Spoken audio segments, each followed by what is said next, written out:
is going on, everyone? We are back with another episode of Patent Pending Podcast.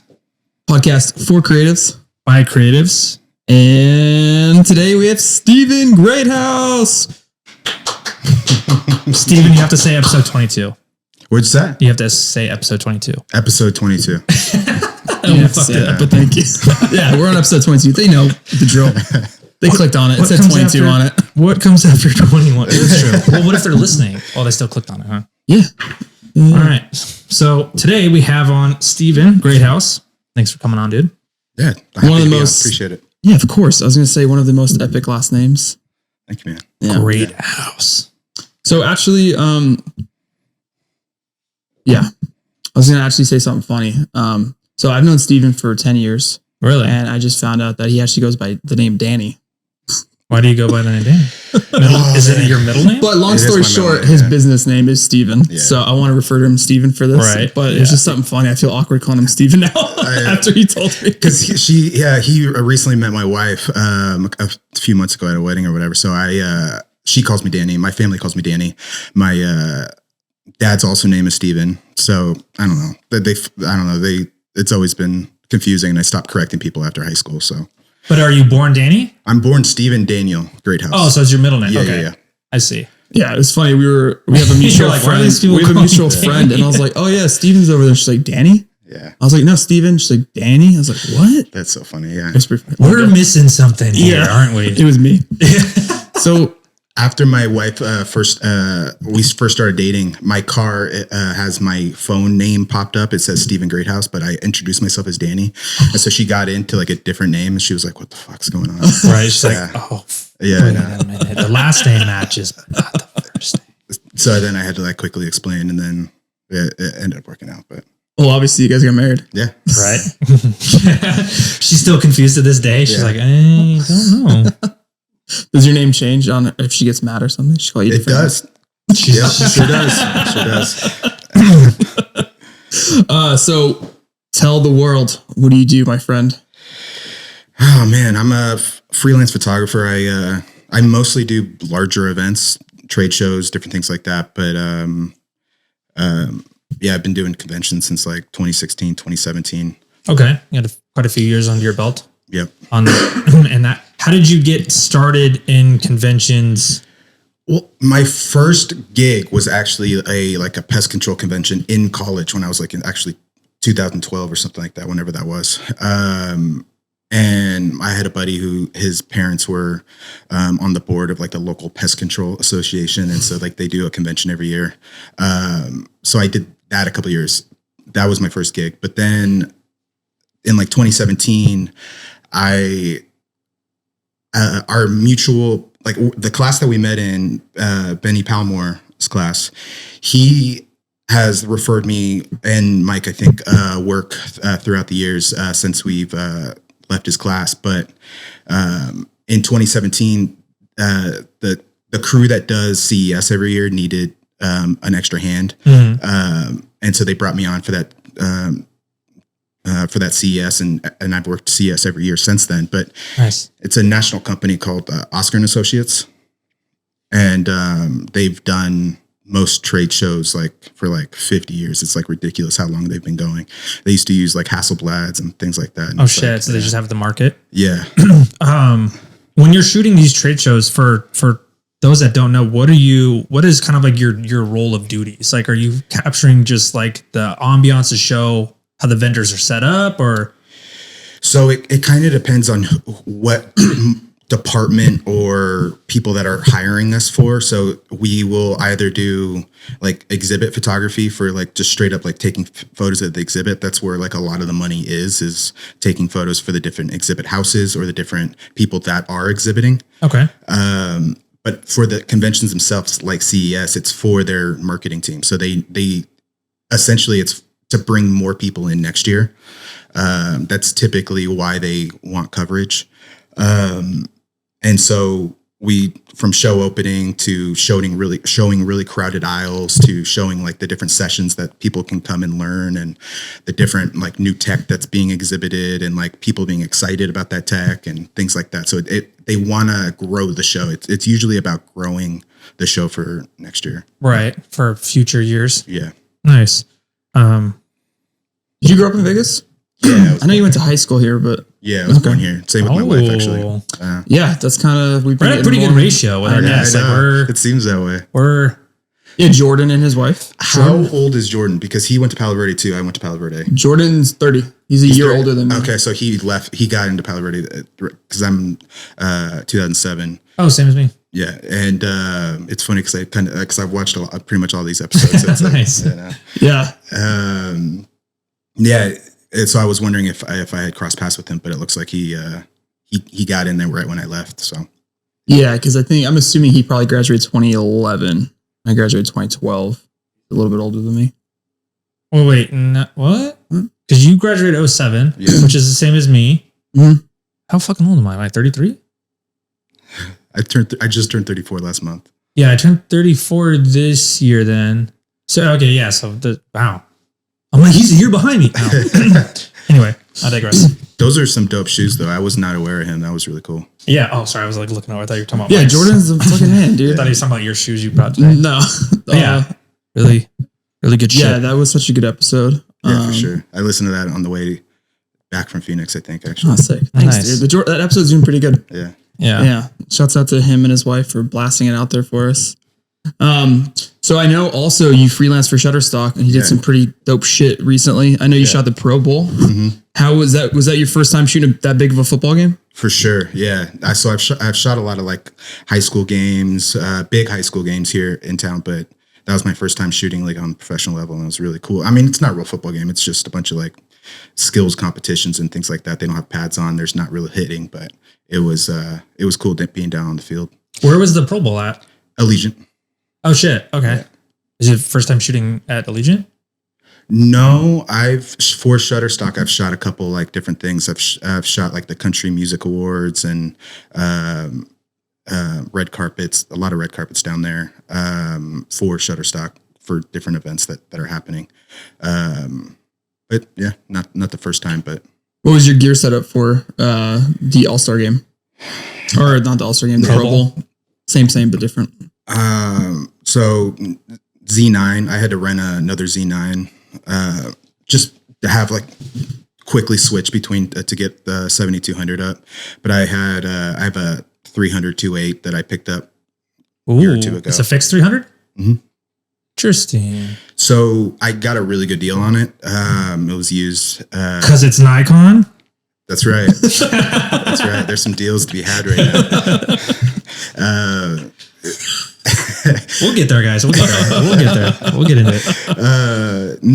I got a really good deal on it, and it's fucking amazing lens, and I could put a teleconverter 1.4 on it. Doesn't slow it down at all, and it slows it down, the aperture down to f4, but it doesn't. It literally slows it down just a little bit. Doesn't slow it down. Yeah. Kind of slows it down. You mean your focusing speed? Everything still works great. Speed, yeah.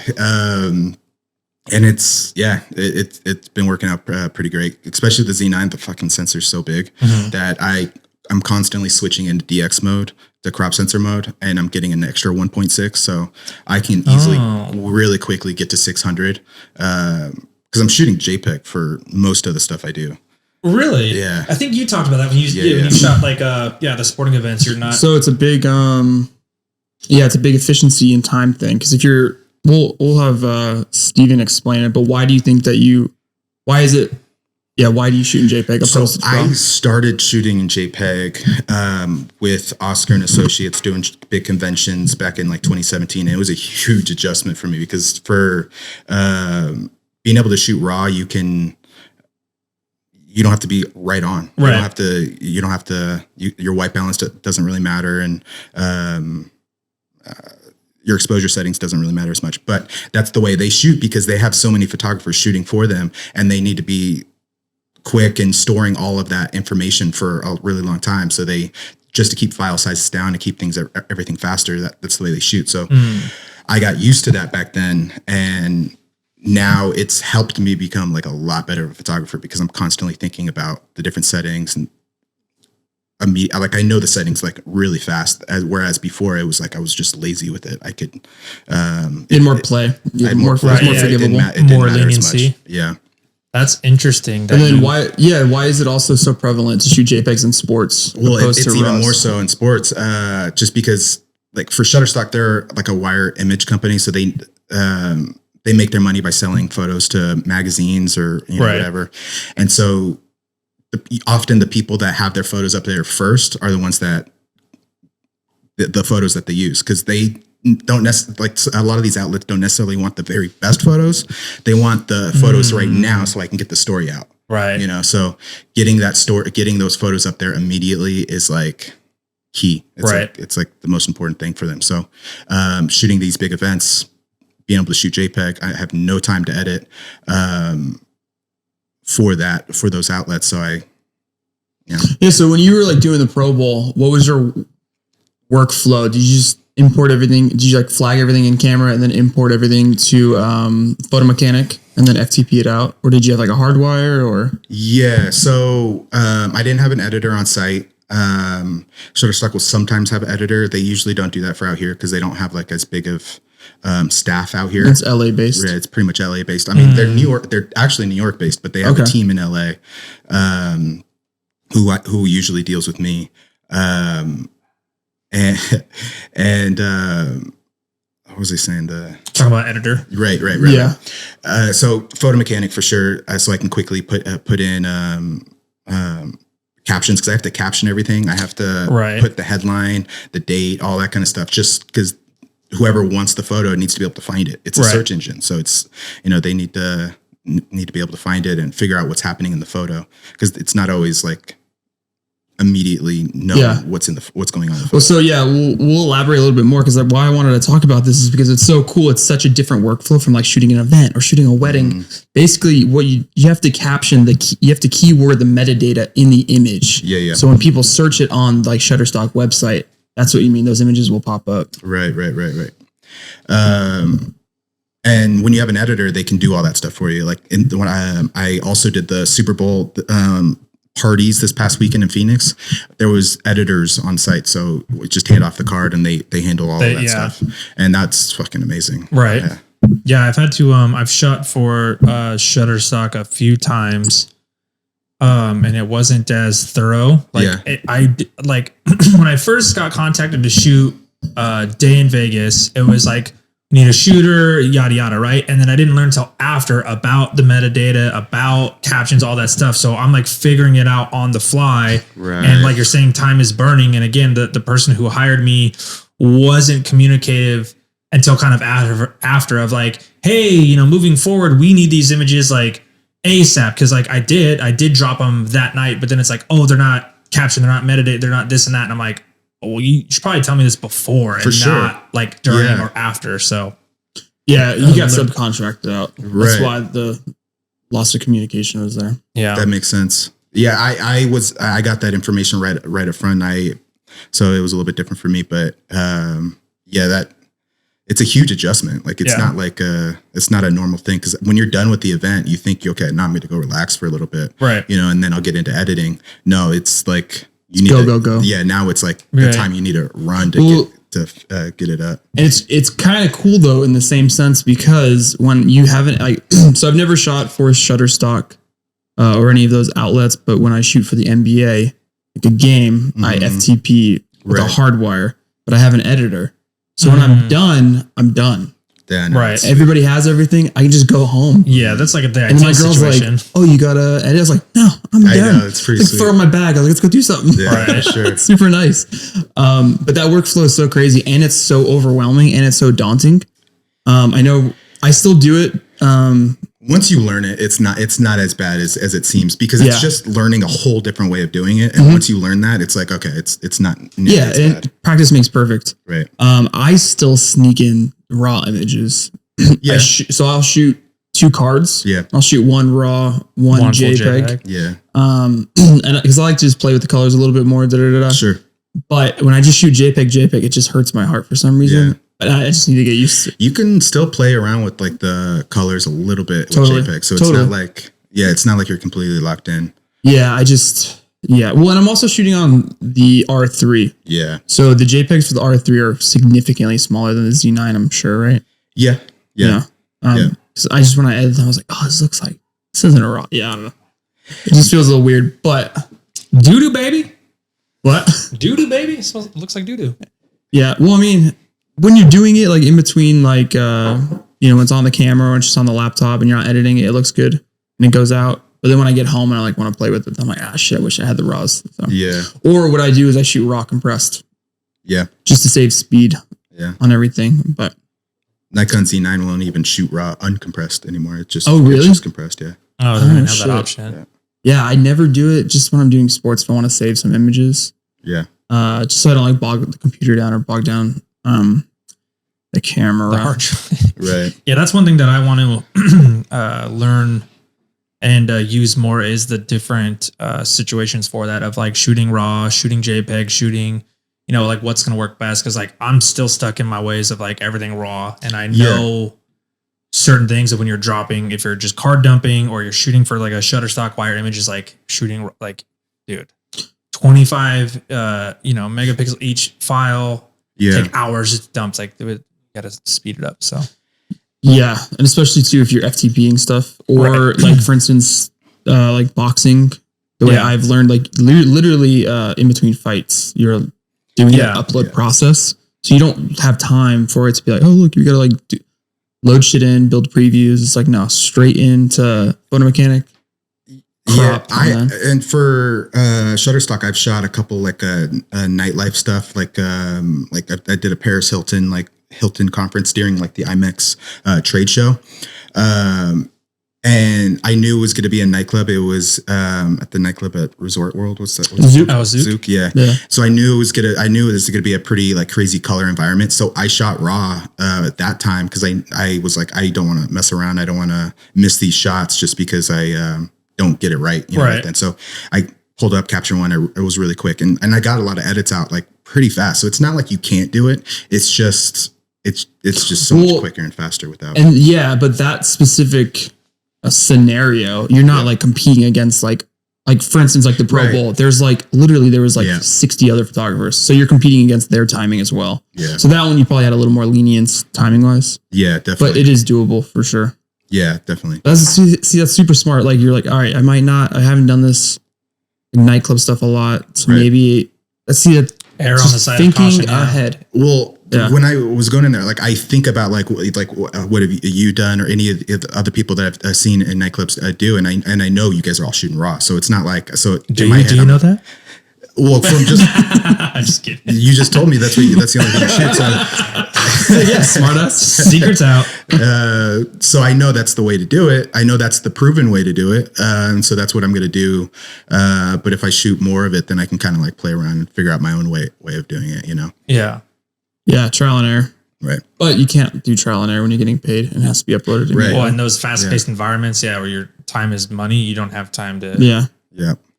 That's unfortunate. Like I said, I've been in that situation where I'm figuring out like how that workflow is. And it's like, I'm already like behind the curve and it's like, oh, I wish I would have known.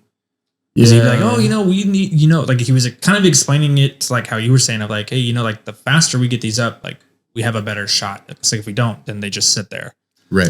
It's like, well, sorry, but like I'm used to literally taking photos and this and that. And I'm not used to that side of the dropping captions, getting out as soon as possible. Like getting it down to 5 to 7 selects. I'm like, oh, but I got 30. Like I still upload way more than I should, but luckily my workflow is really fast. I'm able to get most of them up really fast, but I could even plug a cord into my phone and send them up even faster. But that's dependent on Wi-Fi or my cell service or wherever it is. But it's selecting down photos. It sucks because I'm going through the photos and I'm like, this one's great. Oh, this one's a little bit better, but I already selected the last one, so I'm not going to go back and deselect it. You know what I mean? It's because I'm still trying to work fast, and so I end up having like double the amount that I probably should. But the funniest thing I would ever see, I'm the same way too. Yeah. So I'll just put that out there. But also my friend Joe, when he would shoot nightclubs, he would turn in like maybe 20 images of the same scene. Because like at the time you shoot with like a 1DX, so you shoot like 14 frames a second.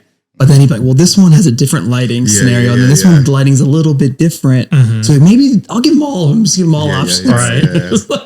And that's not always the best. Oh no, the poor marketing people, like they're already like, I don't want to do this. And they're like, oh dude, come on. What do I do with this? What do I do with this? Yeah. Less is more sometimes for sure, especially with clients. They usually tend to not pick the best shot. So you're always like, God dang it, I had a better one. Dude, well, don't give it to them. If I could put all my money on a client potentially not picking the best one. I mean, we look for different things. So as long as they're happy, that's all that matters. But in my head, it's always like, fuck. It's always like if you send if you had 5 variations of that one, it was always the one that you were probably least out of the 5. You're like, really? Yeah. Because I never would, that would have been so far on my list. I know. No, that's the one they use. That's your fault for sending it. You know what I mean? For sure. Yeah. And that's how I feel. Yeah. But it doesn't matter. It's probably not good. I'm not going to change. I'm probably just going to keep just sending more than I should. Yeah, for sure. I mean, that's like the classic saying, under promise and over deliver. Yeah. It's like, what are they going to get upset? I gave you too many good photos. Like, it feels that way. It feels like you're doing more by sending more, you know? Yeah. I know with convention stuff, I was so selective at the beginning. I was so selective with how much I ended up under selecting by a lot because they don't necessarily need to be perfect photos in convention photography. They need record of those different locations. And so even though they're not great shots and you don't want to send them, the client still wants them and still has a use for them. So yeah, more is more with some clients. With some clients, right? Exactly. So it's figuring out Shutterstock. It's less is more. Right. With convention stuff, it's more is better. So it's knowing how to bounce between the two. Yeah, that's an interesting thing. You need to cater to your client as well. Right, you can't. Yeah, like Sean was saying, how he was learning on the job, and we've all had those scenarios where we had to learn on the job. But they're now, ask more questions, figure out what you need before you go in, and then. Yeah, I was gonna say, I hope that we're all at a stage in our careers where we don't necessarily have to do that anymore. Remember when you were younger and you'd be on a job and you'd be trying to figure something out, and you're fucking sweating and you're start having nervous farts and you're like, oh my God, I'm gonna fuck this up. And that happens to me almost every job, I feel like, because I'm doing events mostly and I'm working with new people. And so they typically, a lot of times they don't really know what's going on. You know, they don't know what's going on. Nobody really knows what's going on. And so it's you're figuring it out on the job and just trying to be flexible on the job. Yes, but you're figuring out the job on the job. You're not figuring out all the technical aspects. You have your end covered. It's more just logistics of the job. Does that make sense? Yeah. Me, it was more oh, my flash isn't firing. What am I doing? The drone won't take off. Shit like that. You're right. But now, nobody's perfect. I still get flustered, here and there, but the technical side of it and the preparation side is all there. Right. Now you know how important it is. So it's you don't want to be in that position. So the day before you're going to run. So now if somebody fumbles something at the event, I'm like, hey man, I'm here ready whenever you need me. That's cool. Cool as a cucumber, Yep. But it's more the technical stuff that I gotcha. Yeah. Because I've been on weddings where like earlier in my career, or the biggest thing is when something misfires or the strobes aren't working and then you just have a model standing there, those types of scenarios. I hope don't happen. Knock on wood. Yeah. Well, it will happen, but you'll figure it out for sure. Yeah, but hopefully my knowledge is better than you're not going to panic. You'll that's the main thing. Just go through the checklist. Is panicking. Well, sometimes a quick Google search really does come in handy. I was telling Stephen off air. When somehow I went into the set as I was shooting a nightclub, somehow went into the settings and turned on the eye focus. And if you're not sure what that is, it's where if your eye is up to the viewfinder, the focus is following where your eye is moving. Not eye detect, but eye focus. Eye focus. Yeah, whatever it's actually called. Yeah. So wherever my eye was moving, it was eye tracking focus. And I didn't turn it on. I didn't know how to use it because I didn't put it on. And so for a good 25 minutes, I was just in full panic mode, trying to be calm on the outside, but I'm figuring out, how did I turn this setting on? Number one. And two, how do I turn the damn setting off? Because I don't want it on. Right. So I had to just eventually give in, go on my phone and go fucking Canon eye detect. And then it was right there. But it took 2 seconds. Wow. Right. Yeah. So I think we've all fucking been there. I for whatever reason, I changed my camera one time to do delay the triggering the shutter. It's not just the timer setting, but it's when every time you click the shutter, it waits 2 seconds before it takes a photo. I think it's meant for maybe like still life stuff or product photography or different things like that. So where you don't have a wireless trigger, you right, could just right. And going on to the next shoot, and I'm like, why the hell is it not taking a picture? And it's like that's like panic because it's actually not working. Like it's a brick at that point. Basically, that's because I don't see that it's all taking a picture. 2 seconds later, I just see that it's not taking a picture when I'm pressing the button. Right. You know? Yeah. It's just a paperweight at that point. Yeah. I guess it's broken, guys. Let's go home. I can't even switch into manual focus if I need to, it's just, it does not work. What other stuff do you shoot to make money, or is it just mostly, the convention stuff for now, or? Right now, yeah, mostly it's just large event, big stuff, large event stuff, conventions. I say large event just because I don't really do weddings. And so you did at one point, right? I did. I've done a few weddings and I really enjoy weddings, but I don't know. I just feel like that's not where my like skill is. Like that's not where like the interest is there. It's just, I'm just not as good like directing, people to, for like pose shots. Yeah, it just doesn't.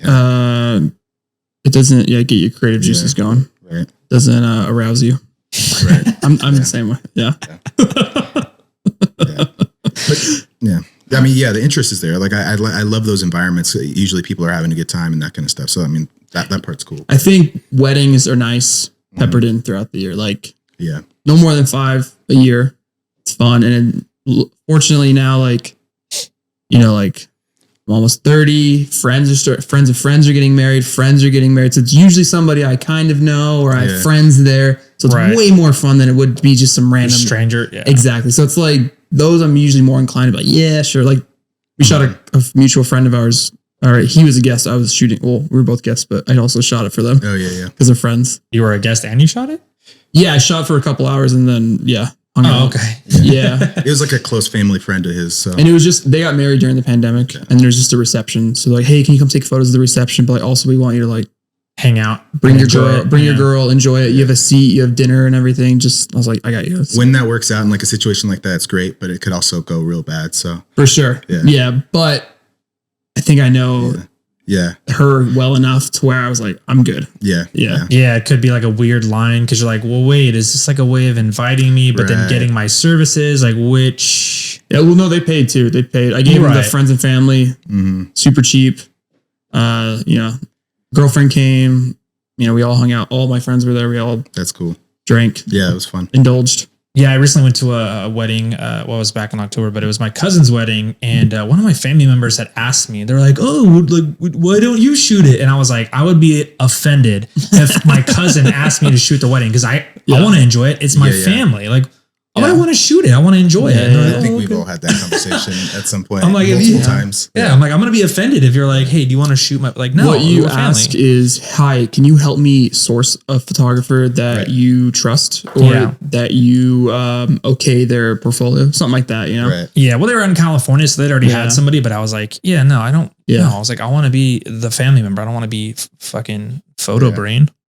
Yeah, it's a completely different experience. I mean, I guess I'm preaching the choir here, but like they don't know that. They don't know that it's like working and you have to be solely focused on that. Whereas you're just hanging out, Yeah. And it's not like just, I would say probably 9 out of 10 times it's not disrespectful. It's just not knowing. No, I know. I was just saying that I was I know my family shit. I'm like, I'd be offended. Yeah, for sure. How dare they? Well, it's like if you have, I guess it doesn't lie. But I was like, if you have someone like as a plumber or something, you want to come fix my shit? It's like, no, just fucking call somebody, dude. Yeah. I know. I don't know. But then again, it's like, I don't know. It's different. Is there any other things that you want to explore more in photography? Any other facets that you're not currently doing or? Yeah, for sure. I mean, I want to get more into commercial work, more different, fashion brands or different product photography. Can you explain too, like what commercial work is like classified as? Yeah. So basically like a B2B, like business to business. If a business needs, product photos or which is what fashion is. They want to sell their products. And also get more into like portrait photography. So I started out going because we met at CSN in the commercial photography program. And right out of that, I was doing a lot more studio type stuff. And since, 3 or 4, 5 years ago, I've gone away from it. So I kind of want to get back into that. Nice. What do you remember what class? It was Benny's class. The first one. Yeah. So was that 101. Was that the one you dropped out of? No, he didn't drop out of that one. I don't think. No, I just dropped out of the course as a whole. Oh. I took 3 classes. Yeah. And it's funny because I think Benny was beginner, right? Yeah. 101. He was also sports and entertainment. Okay. Yeah. I didn't need to take that class. I didn't know because I took it in high school. But I'm just a dipshit. So I took it again and paid fucking $600 for it. Or whatever it was. Yeah. So if I knew that I didn't have to take it, we wouldn't have met. That was the only class we took together, right? Oh, so it was funny. Silver lining there. Yeah. But yeah, I took a beginner, intermediate, and then a lighting class, which I think the lighting class is the only thing that really stuck. I was going to say, that seems like it definitely would be beneficial. Everything else, like the beginner for sure. And then even the intermediate, it starts, you can learn everything. You could literally, even the lighting, everything you can learn online. Right. But there's something to be said about like being accountable, like somebody doing the work and then somebody telling you what you did wrong is really beneficial. That doesn't really happen away from those kind of classes, well, unless you have like a mentor or something that you can ask. Yes. And you're only getting one opinion. A mentor. Yeah. Sorry. No, finish that. I would say, a mentor would maybe give you that to some degree, but like if you ask a friend and like they give you your opinion, I feel like they're not going to give you the opinion like an instructor would. A non-biased opinion. I feel like it's always gonna be a little biased. Like you're like, oh yeah, I fucking hate that one thing, but I'm gonna just lightly tell them that. I'm Here's not gonna how be like, I do it. yo, that sucks in this portion, Yeah, because you would get roasted in those classes a lot of time. You would get like it would get torn down completely, and it's good. I mean, you feel like shit, but it's that's it builds character, I think, and then it also builds you for like, I mean, you should be roasted because you know who's gonna fucking roast you as a client. The real world, for sure. Someone's gonna roast the fuck out of you. Like, I don't like this. This is bad. I do not like this at all. This is not. Yeah. Which is good to have in that environment because it's in a safe environment. You're not gonna lose out on work because of that. That shit. Yeah. I what I would recommend those classes again. I think to anybody because I don't know about you, but you're a little bit older than me. I was fresh out of high school. Mm-hmm. I was gonna go to college to University of Arizona, but I didn't know what I wanted to do. I just wanted to play lacrosse. I was like, oh, I really love photography. I've already been shooting for 2 or 3 years. I was like, oh, maybe I'll go. I just went for that. So my mom was happy to do something. And then, because you could just take those photo classes. You don't have to take fucking English and all that shit. You could just do the photo program. Right. Yeah, I didn't graduate. And that's because I didn't want to go back and do math. And So what you can actually, this is a little off topic, but if anybody's listening and they're at that age group and they might be interested, you can actually do just the photo classes and you can graduate with a certificate of achievement. In commercial photography. Oh, nice. If you don't want to do all those BS classes. But at that point, don't even worry about the achievement. Just go learn, take away something. Nobody looks at a certificate of it. It kind of sprouted my love for it even more. Because if you love it, you're going to go to class and then you're going to go home on YouTube and learn even more. And then you're going to be like, oh, I feel like I am outpacing this. Said in the past, that's why you said in the past that, you feel like you know so much more because you do know so much more like current things or different things that are like new because a lot of the instructors are maybe like 5-10 years out of date, but they still have like very solid fundamentals. I was going to say the fundamentals, are probably that doesn't change. And there's a lot of like good info there to have like a base. Yeah. And if you're young and you don't know what to do and maybe you want a little more structure, I think that's a fantastic option. If I didn't have that structure at that time, I wouldn't have learned the way I did. Yeah. I kind of like look back and I like laugh. I can't believe I took those classes, but it really did build great fundamentals for us, I think. Yeah. Cause you think about it now compared to like even if you're learning at that pace was a very slow pace. I think that was the main problem for you and even me. For us. Yeah. Was the pace was very slow, and that's just because some people need that that pace of learning. See, that's where I'm at. I think I mentioned it on an earlier episode. Is I wish I had like a mentor, or I did go to school in some sort of capacity, because like being like self-taught or just learning from either YouTube or just seeing other photos and then being like, okay, I think this is how the lighting was, or whatever. It's like I feel like I didn't get those fundamentals. Like looking back, like I wish I would have started with, like you said, a foundation or base, and then kind of done the same route you guys did. Of like, all right, I learned enough. Like now I'm good. it's case by case, I think, because I already had those fundamentals. Like I had those fundamentals built up, self-taught because of YouTube. The beginner and intermediate class, I think the benefits that I had were more just the critiques. For sure. Yeah, but the fundamentals were already there. So I'm thinking you could do it both ways. Well, that's what I'm saying. If I were to recommend take the time to learn the fundamentals as a base. Yeah, like you can buy a camera for sure and just take pictures of whatever you see, do that route of just get a camera, just get familiar with the camera, but then eventually have the idea open to taking some sort of classes or some workshops. Like don't just go like black and white. Like you have to go to school or you have to just willy-nilly. And you could just go to school and take like 1 or 2 or 3 classes and that's it. For sure. Seriously, if anybody's listening at any stage in your career and you're at Las Vegas, in 2013, 2014, when I went, you could pay for each class a la carte and it was like $650. It's probably more expensive now. Right. And you could go on a payment plan and it's super affordable to just take those couple photo classes to see if you're interested. Did you have some kind of millennial scholarship or anything? No. Or any kind of, Nothing. Because I remember it being more for me. But I was also more removed from high school. So there might have been some kind of like thing. I think I was paying like $1,100. Okay. I had a single mother. So maybe I got some FAFSA. Okay. That actually could have been it. So it's definitely probably even more now. It's probably, I don't know what it'd be. Yeah, but even if it's $1,000, $1,500, there's different things that you can get that reduced. I was on a payment plan, right? So like you could do that, and then there's a different class each semester, so you can do 2 classes in a year.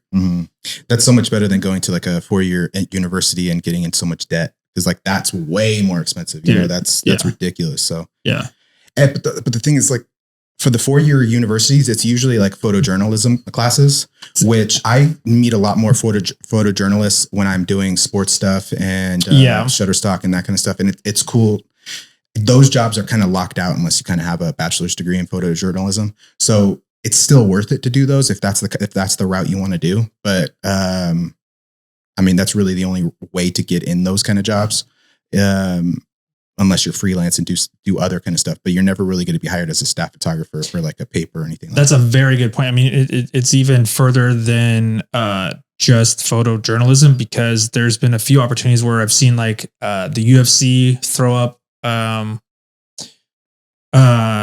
positions and like MGM throw up positions. And for me, never having a school background, it's like I won't even get through the application process because I don't even have those degrees. So there is still, like you're saying, there is still some merit to having a degree. There is a problem. Yeah, that for sure. But if you can somehow like talk to the hiring manager, whoever's doing the hiring, they're not going to make those decisions based on that. They're going to make the decisions based on your work. It's just getting through that initial stage is the problem. I completely agree. And to piggyback on that, those requirements aren't coming from the marketing department or the ad department.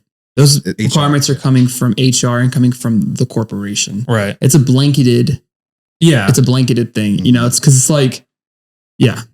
If you really want to go to school, but I think there's other options. For sure. It just depends on what you want to do. If you're like, I want to be Neil Lifer for the rest of my life. I want to do, sports photojournalism. What did you call it? A Neil Lifer? Neil Lifer, the photographer. You clearly missed the reference. Yeah. I don't know who it is, but I heard the name. I figured it was a name. He's probably like the most popular sports. Because you said Neil Lifer. Yeah. So I figured because you're a sports photographer, you're kneeling, so you're kneeling for life. So you're a Neil Lifer. That's the way I interpreted it. That works. That's actually deeper. That works.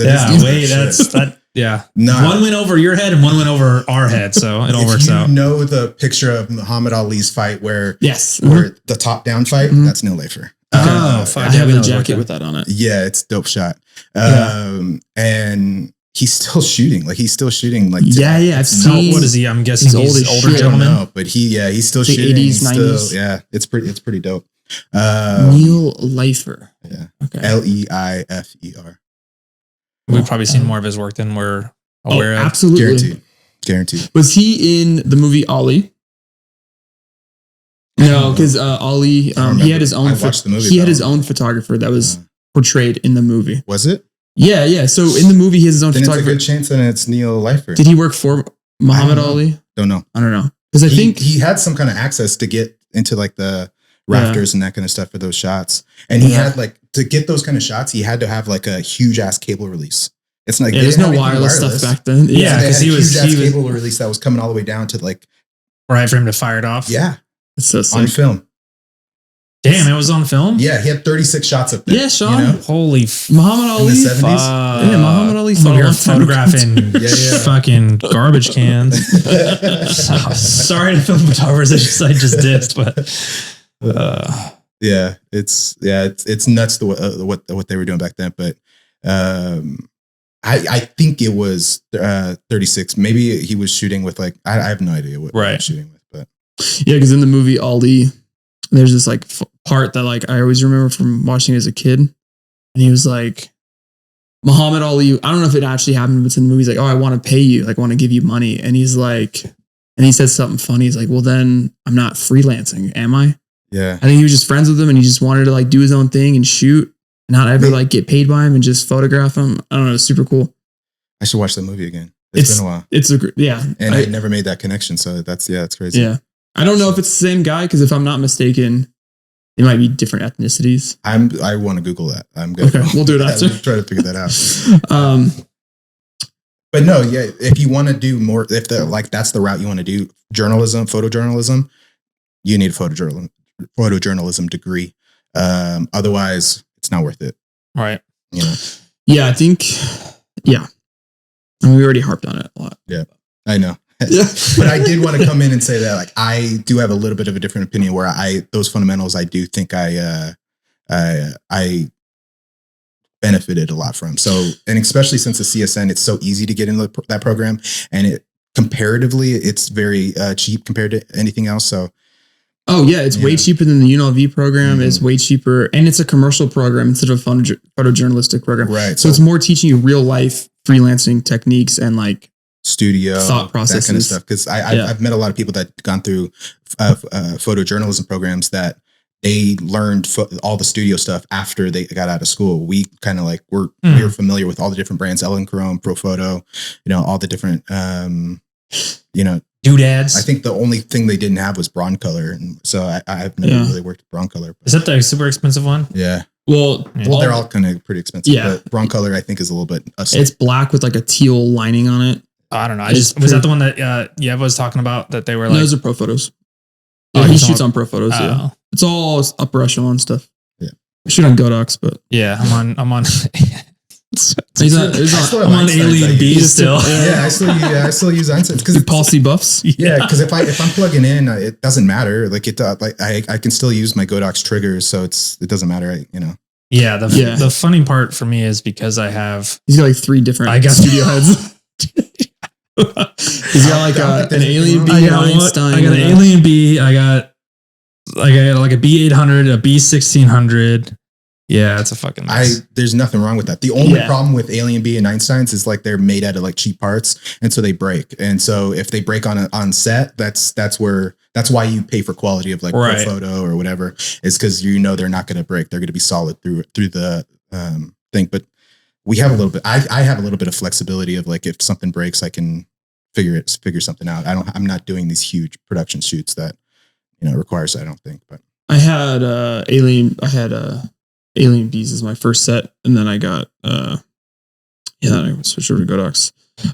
Speaking of big production shoots, you've been assisting some pretty cool stuff recently. Yeah. Anything notable or? Yeah, so I worked on a fashion shoot, Shopbop. It's actually up on their website right now. Shopbop's an Amazon company. I wasn't aware of the company before I did it, but it's like a little bit higher end fashion. It's not just like H&M or like more whatever. It's a little bit it's higher quality. A little bit higher quality. Okay.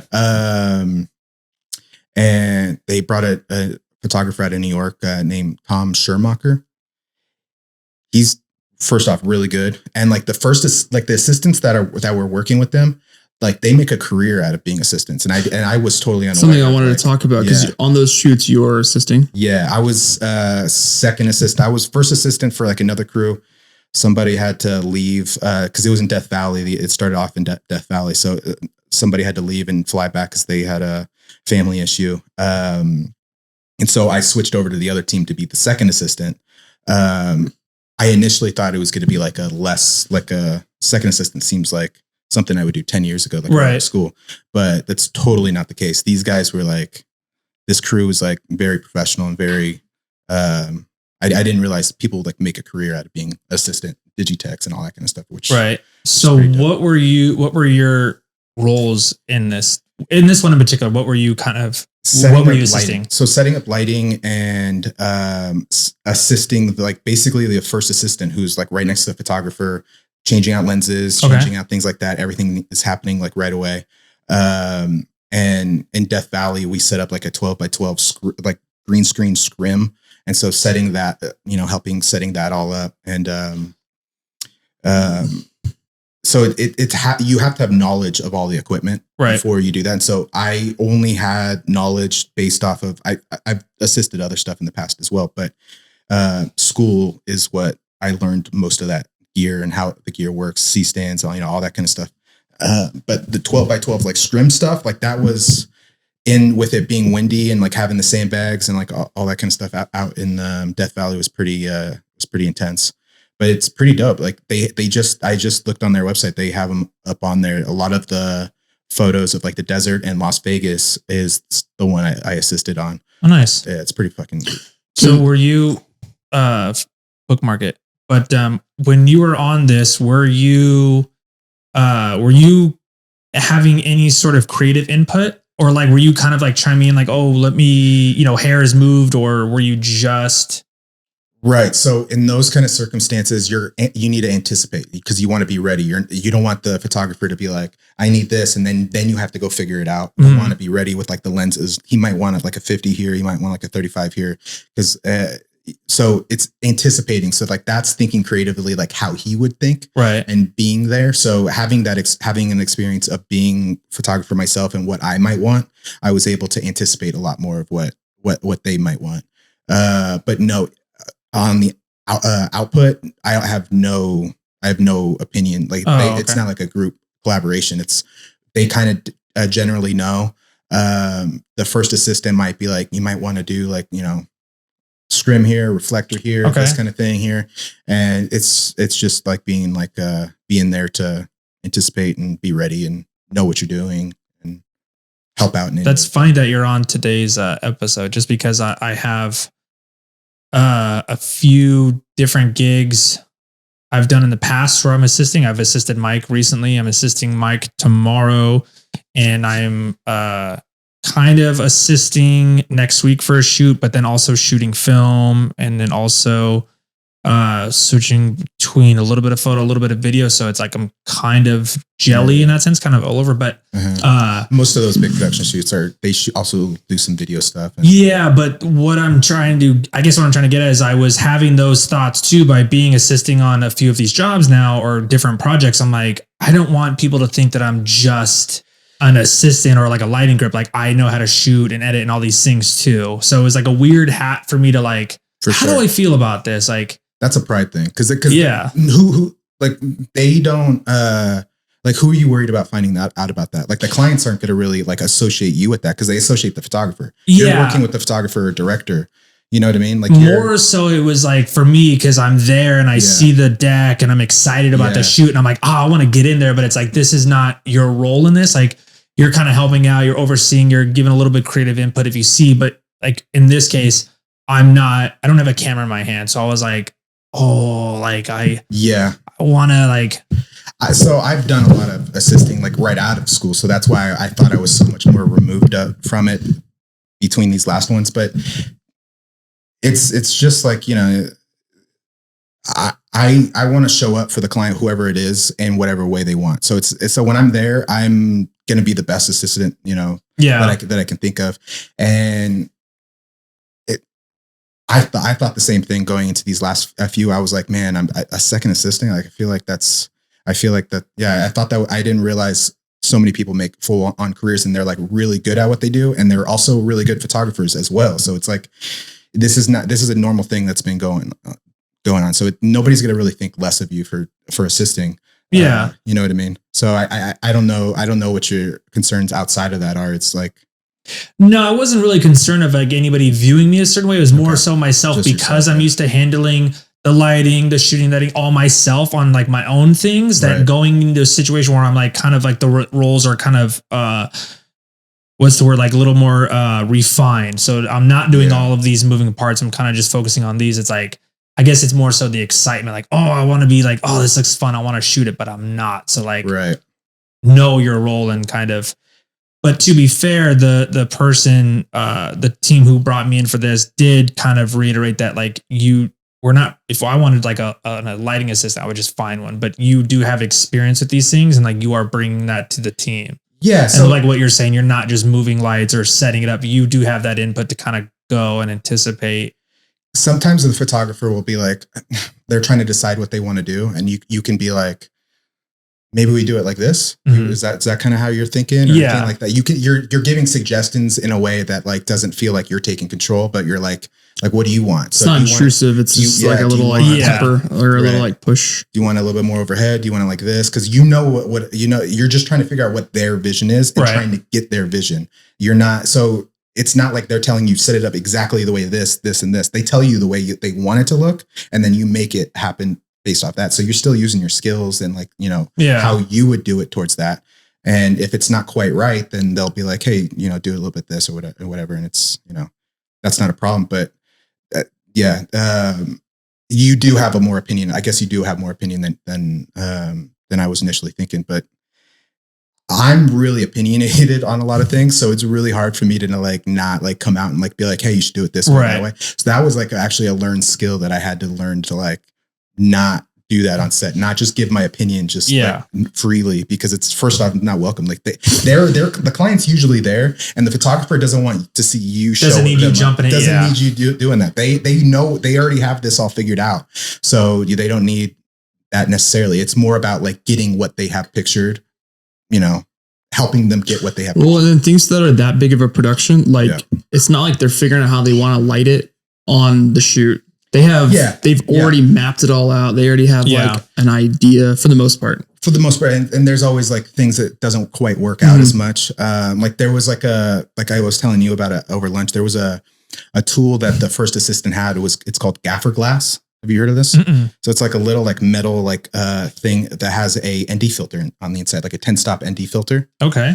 And it's so you can track the sun. So you can look up in the sun and see like, oh, it's it's about to go behind clouds, or it's about to go behind, Oh shit. Like we have about 5 more minutes of cloud cover or anything like that, or, whatever it is. And like, just to see the directionality of the sun or different thing like that. And I went home and I bought one immediately because it was very helpful that time and it's like $40. It's like that kind of gear. It's like, it becomes no brainer. Yeah. I love that is something that is super technical to actually be like, instead of just looking up or like being like, oh, here's our time. It's like, no, I'm actually looking and going, like you said, about maybe 5-10 minutes. And then it's going to go behind a cloud or a mountain. Like that's super cool. Because there's so many moving parts on a big production set like that. Like there's the model that has to get ready with hair and makeup. And then also the whatever they're wearing, the set designer, the wardrobe. Yeah. So getting everything lined up. So once everybody else is lined up, then you're like, damn, now we have to wait for the light. We just lost the light for 5 minutes. So let's wait for 5 minutes and then so it can be perfect. And it's just so many moving parts and everybody's like bringing their little like expertise to it, Just to follow up on that or round that out. Do you like the versatility in your career that like one day you are shooting and then the next day you're on a little bit like not camera in hand, but you are kind of seeing it from a different perspective? Now for sure. Like being on those, assisting those few different ones that I have, it's like you're seeing somebody else that's really good at what they do, and I'm constantly learning. I'm constantly learning what other people are doing, and I'm just interested. I'm just interested in how other people will tackle things. And so it's, I don't care. Like it's entertaining for me to go do those. And they actually pay decently well for not having your camera on. Right. Not having the stress of worrying about the shots, worrying about the edit. It's super weird just showing up with nothing. Yeah. Maybe like a little bag of like tools, but like, it's like you're showing up with like, it's weird. It's super weird. I'm like, I'm going to work right now, but I don't have anything. Yeah. I feel naked, I guess. I love those. The few instances I have been on like team projects or like the bigger shoots or like assisting Mike. For me, it's like it's different because again, I think all of us can agree we're so used to being like a one man band. It's like a solo endeavor that it's nice to be like, oh, I get to work with people, or like you said, like see somebody else and see how they work and like kind of like nerd out or just see like, oh, other people are in this too.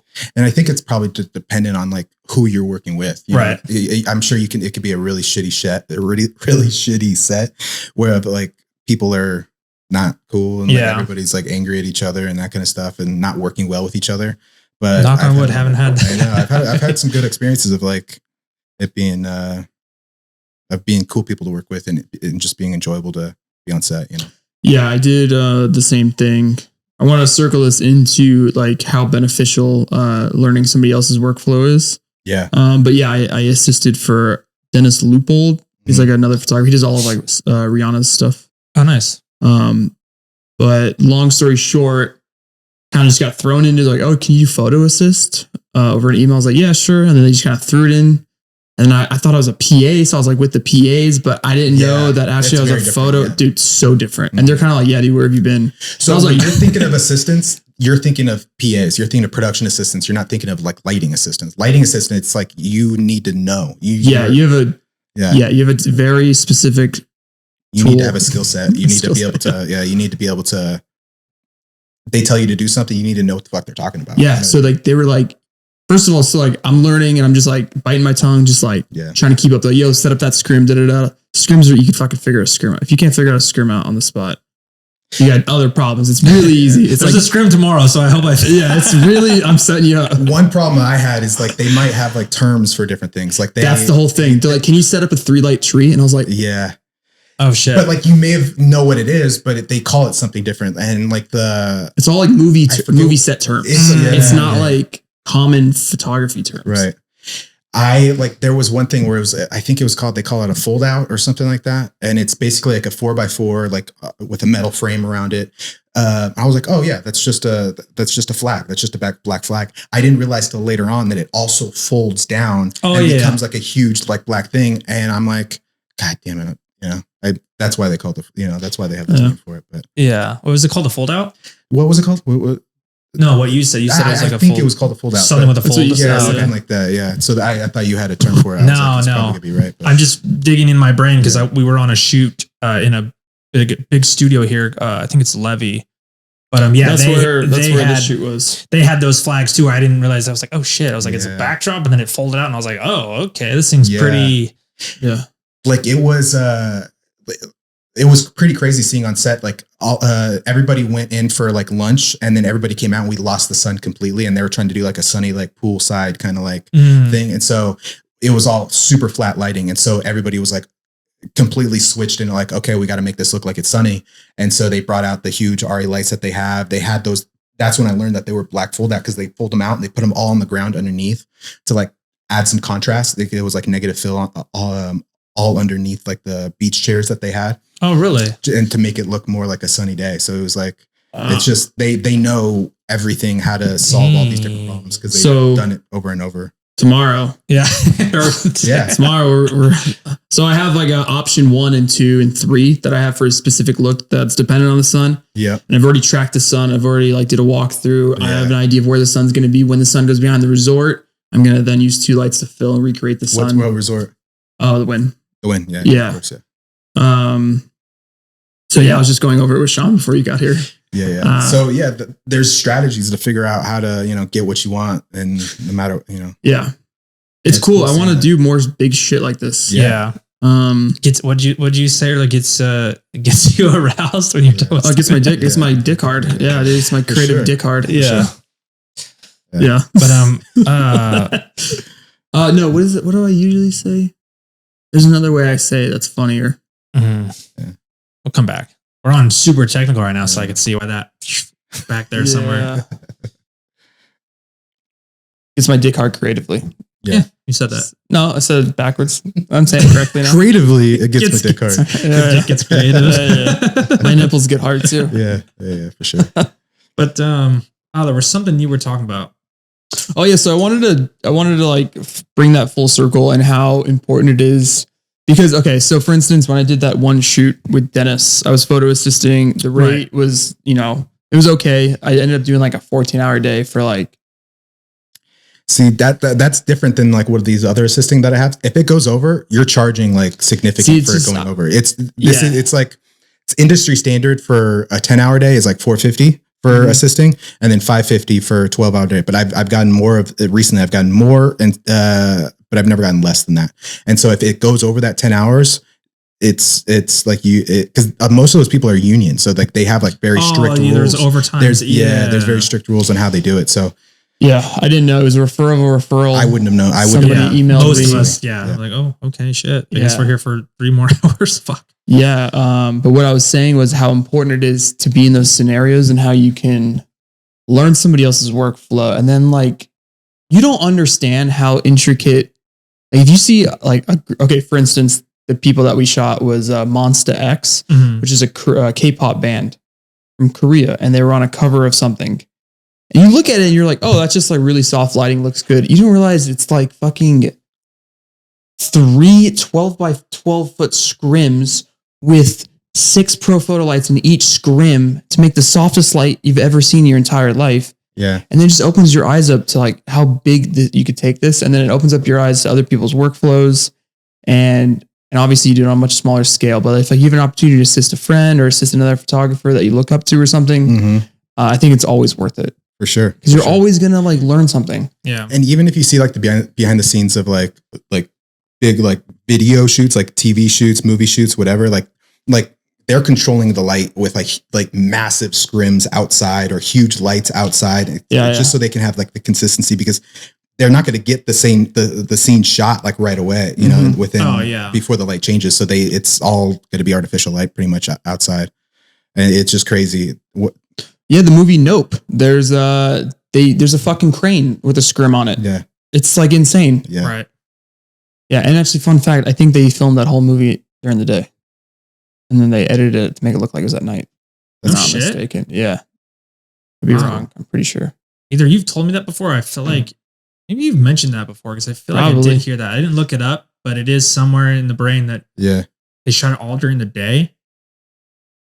So I saw something, I'll look it up. I was just thinking about it. I'll look it up before we get done. But it was supposed to be during the day, and then the way that because there was a side-by-side shot and you could see all the same highlights were the same, and you're like, oh wait, that kind of does look the same, but I don't know if they just colored it. I don't know. I'll show it to you guys. Maybe we'll put a link into it in the description. While we're still getting on technical stuff, I know you just moved. How's your office setup going? Anything non-existent, right? It's still non-existent. You ask me that every time, and it's still not. It's just it's a huge project. It's a clusterfuck because everything was in boxes, and then I need something, so everything comes out of boxes, and then back into boxes. It's just not set up yet. I have a really long closet that I'm going to make like a production closet, like put shelves up and everything like that. I just haven't done it yet. What's your office setup? Is it just like basic office, or are you trying to film it in like a filming or like YouTube kind of thing? Editing office, like a little editing studio, little editing cave. So, and something that looks good, that, you know, feels good kind of, you know, when you're in there, but mostly what's most important is like organizing my gear, because I have a, you know, I'm sure you guys do too. We have a bunch of like small little things that keep organized. It's like, where the fuck is that thing? I need that for tomorrow. God damn it. And so like, I'm searching for it, you know? And so I want to be able to find everything that I want. And I've never really had that, because in my last house, my editing room office was upstairs. It was just an extra bedroom, which is more normal for having an office at home. But all my gear is downstairs because I want to drag it upstairs. I was just thinking the same thing. Now everything's on the first floor, which is good. And so I'm just trying to keep everything organized, and I can get to and put away at the end. Do you ideally want everything in the office, or do you want to like split it between like office and like garage, or like some sort of like? So that's how it was before. But this office that I'm in now, the closet has like a really long closet that goes like under the stairs. So it's like, everything will fit in there, and everything will fit, you know, just fine in there. That was one of the reasons why I chose that house. And it's right next to the garage door. And it's right next to the garage. Because I'm trying to visualize it. Yeah. We went and looked at it one day when it was just frames. Yeah. So I'm trying to visualize, we like walked in through that door, and then right on the right is your office with a big, so like, Because that's how it is for me right now. I have all my lighting stuff downstairs in the garage on shelves. Yeah. And then all my shit's upstairs. Yeah.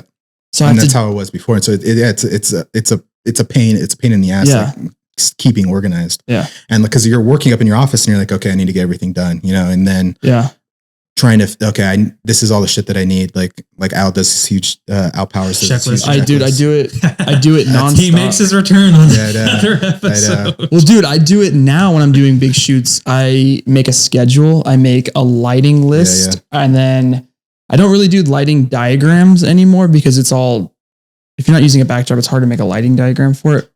And then I do a checklist. Like I did everything yesterday. I have to make a checklist today.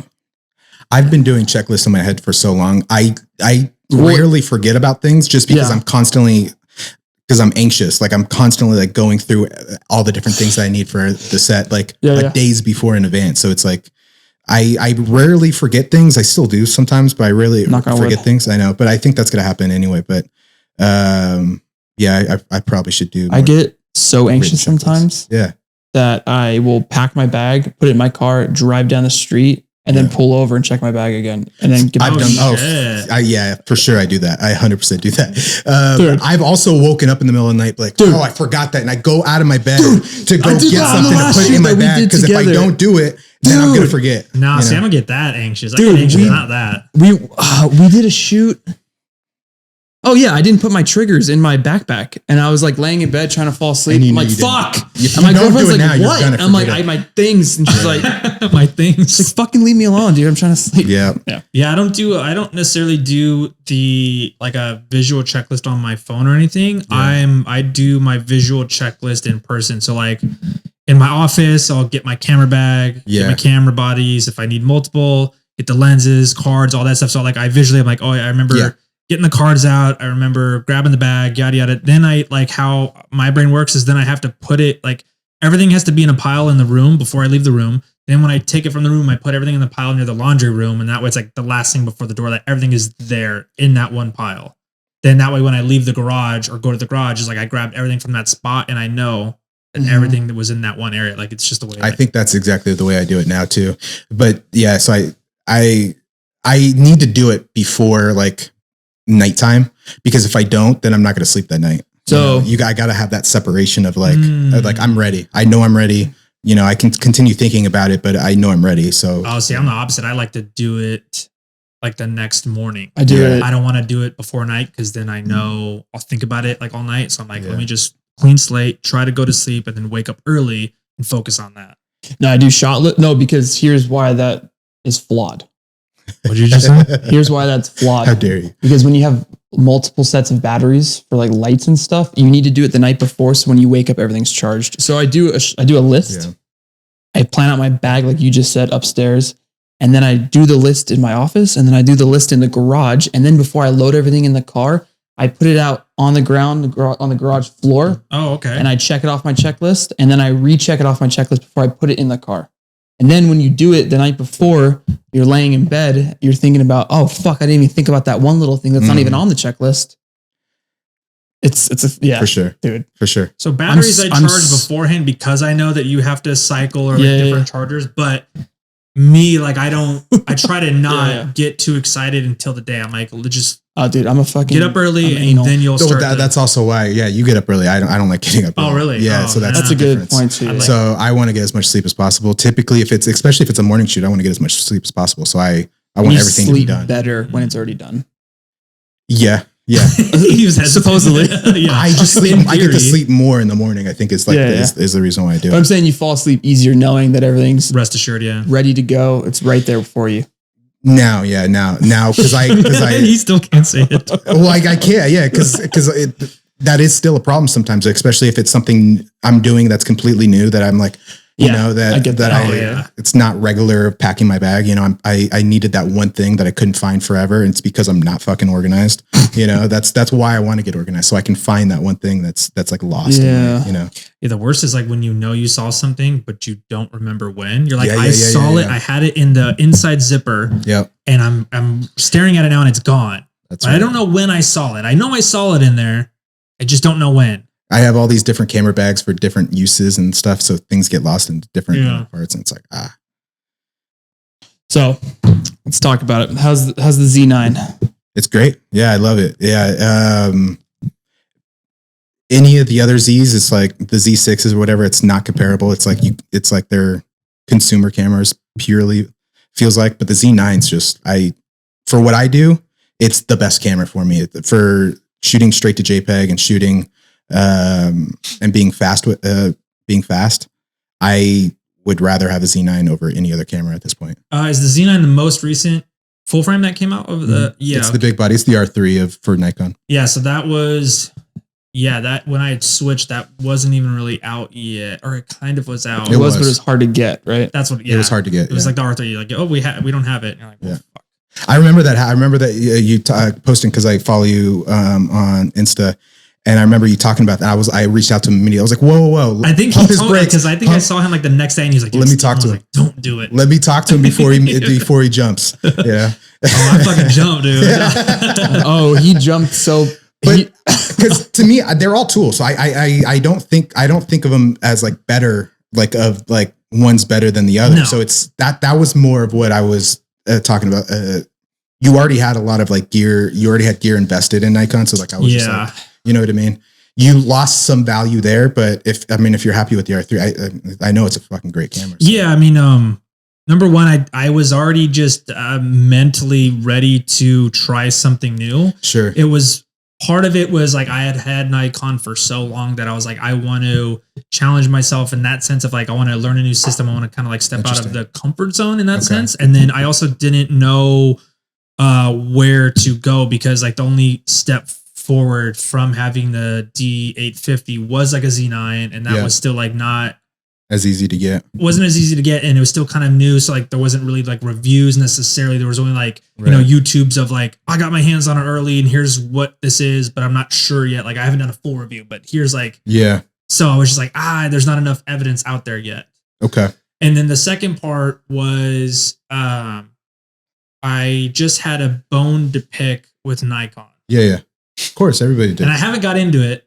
I actually just ordered this. Yes, you ordered a Z9. No, this other photographer put out a hat. It's a hat and it has the Nikon logo and it has the red circle line through it. It's rude. So I got it. I picked it up. Very rude. That's funny. Yeah. But I have a bone to pick with Nikon because what's the bone? So there was a photographer that I followed on Instagram at the time, and she was a Canon shooter. Okay. She had a big following. She gained an even bigger following. So she was like getting a lot of traction. And she and all of her videos and all of the things talked about Canon. I'm a Canon shooter, just what my lens is and this and that. So she's a very, very big advocate for Canon. Mm-hmm. And then out of nowhere, she's like, she has this video and she's like, oh, I'm testing out this new Nikon, whatever, Canon. And I was like, and I remember writing her a comment and I was like, you're a Canon shooter though. Yeah. And so basically what I'm getting at is Nikon hit her up because of her following. Sure. Nikon sent her a camera and had her do like a campaign, like an ad for the Nikon. And I'm like, this is bullshit though, because you're a Canon shooter through and through. Why does that matter? Because it bothered me because here I am, a trusted, loving Nikon, and I get nothing from them. And then someone who's outwardly a Canon shooter does a Nikon thing just for the sake of money. I got you. Okay. You know what I mean? So I was like, deep down, it hurt my soul because I'm like, Nikon, how could you do that to us trusted users? You're going to give an opposite, you know, and then she's like doing a video. But it's not like a reward. It's to getting her market. Like she has a market that has a bunch of like Canon people that's following. They want to get their gear in front of like other people so then they buy Nikon. Possibly, but all the other evidence she's giving you should buy Canon. Here's what I use. So everyone's already on that train of like, here's why I should buy Canon because you're telling me. And that's why Nikon wants her to say that about Nikon to get people to do that about Nikon. I don't know if it really worked though. I don't know the stats, but that's just my personal bone to pick. I'm sitting here and I'm like, I actually have Nikon and I can't get shit. Yeah. Are you an NPS member? No. Were you an NPS member? No. Don't even know what that is. Nikon Professional Services. Canon has that too. CPS. You get Child Protective Services. Yeah. You get discounts on like repairs and you can get products quicker and that kind of stuff. So I was in the first batch of Nikon Z9s. The first batch that was in December of 2021. Yeah, because That it makes was sense, it was yeah, December of 20 because you 2021, got you got your Xenon at the same time I got my R3. Right. It's called the Z9, right? Isn't that their full name? Yeah, if you're from fucking Britain, Yeah. Japan, yeah. Nerd. Sure. Yeah, I'm American though, you know. he's wearing a Texas hat. He's really fucking That's right. Z, not Z. Anyway, Anyway. so being an MPS member, I was able to get. So I ordered on B&H, and then you input afterwards. You input your MPS number, and then you tell MPS that you bought here, and then you get front of the line. So they want to get their cameras to people that are using these professionally, as opposed to just buying it, you know. Well, I fucking missed that boat. Yeah. So you could have gotten it anytime you wanted it, because even afterwards, you still get to the front of the line. So anybody that wanted their camera, they would probably get it within a few weeks, as opposed to wait, 6 months for it. Nikon has been really good about that, and that was even free. Like you didn't have to pay for that membership. You can pay for more benefits through MPS or whatever. But what was I saying about that initially? Why did I bring that up? Well, You were just asking if I had it. Right. And I said no. Yeah, but you were saying there's a reason. MPS. You got the. You were able to get the camera as a professional before everybody else, and they valued their professionals. So there as was some NPS merit. members. I just saw. But that's also how, like, becoming like a Nikon photographer, ambassador or whatever.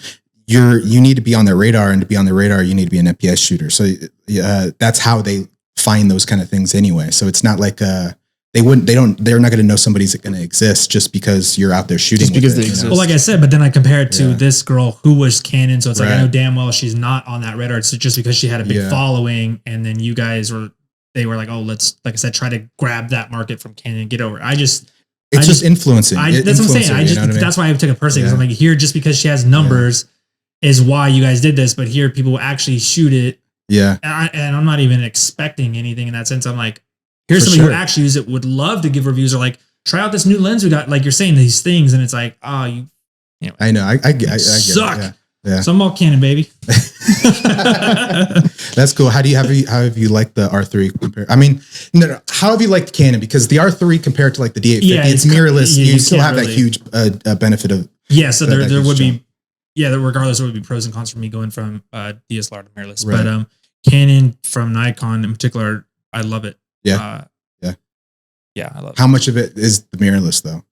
That you think you love? Because if you're talking about autofocus, a lot of that is, I think it's kind of like blanketed for him because he was using 2 camera systems before, and then now he's using 1 camera system, and then he's using Nikon's. Because I switched from a Nikon D850 to a Canon 1DX Mark II, and the focusing was incredible. Right. But then if you're going to go from Nikon to then mirrorless Canon, I mean, so I think it's like super. It's like all of the above, right? Yeah. It was amazing. Yeah. Plus, he was saying I was Nikon for photo, and then I had Sony for video. So it's just like So not only was the camera better, but then his workflow is more streamlined. way easier. Yeah. But back to your point, by saying it really doesn't. I just like to talk shit. It doesn't necessarily matter in that sense, like because for me, I had Sony and I didn't like Sony's photos. I still don't, but I've seen phenomenal Sony shooters. So I know what not about their photos do you not like? for me, this like Sony's, I like their videos good. Yeah. But Sony's photos. How do you change it? How do you like separate that from like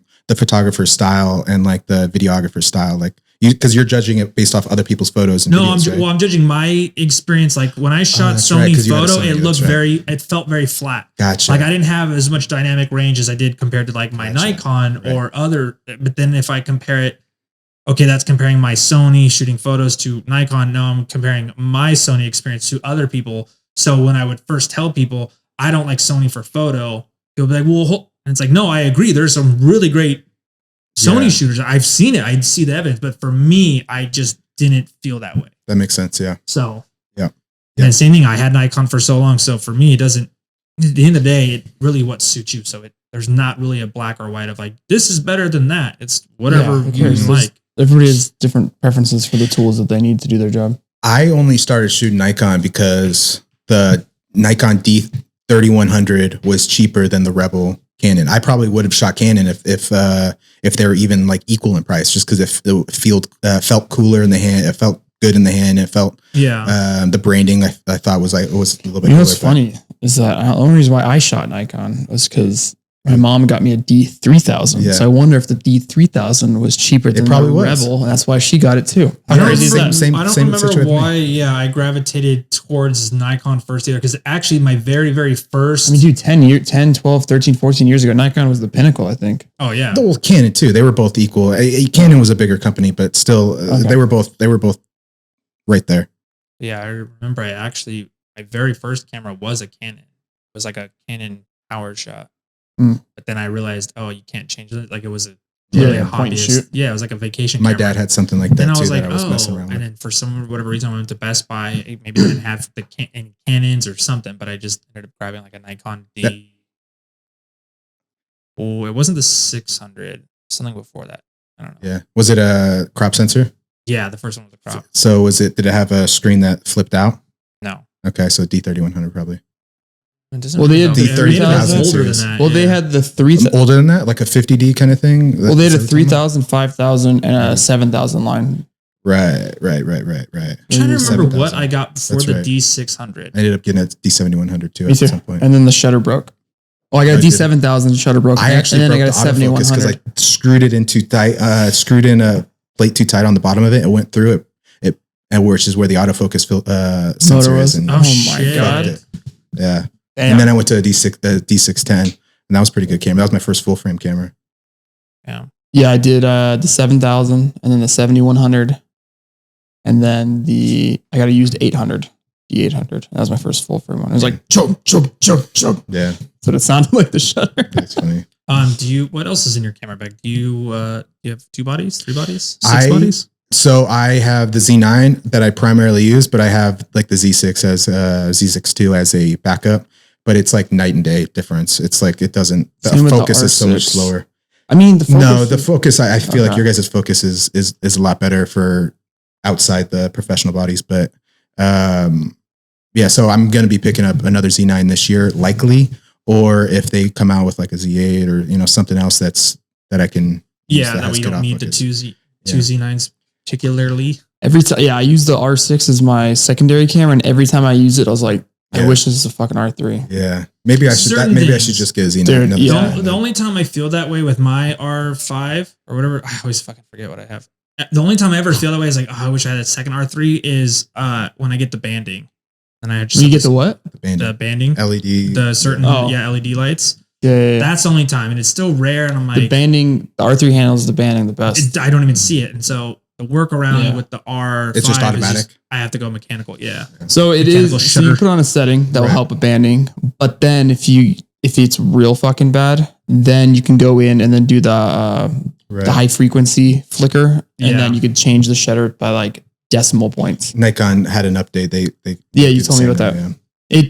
It's so nice. It's not flawless, but like for It's instance, hard to find the right frequency, especially if there's different LED light sources that are on Exactly. different ones, and it's like, God damn it. New Year's Eve, I had to shoot inside the Lila at the Wynn. Oh, and nice. It's like horrible, and it's all LEDs, dark as shit. And I had to it took me like 20 minutes to figure it out. Mhm. And then I got shots with no banding, and I was like, Yeah. the photos still, I hated all the photos, but I was like, there's no banding. I look Right. fucking like And a that G. doesn't even matter at the end of the day. Like, it's like the clients don't see that as much. Like, they're not like, if it's super evident, Yeah. if it's like a bunch of lines, they're like, what the fuck's going on? But if there's like a couple, going down in Yeah. there, it's Yeah. like, it's not as when I important. first, I don't want to say learned it, but when I first realized that what banding was, I was Yeah. like, what the fuck are these bars? Like they were like Yeah. really bad bars. And I was like, what the fuck is this?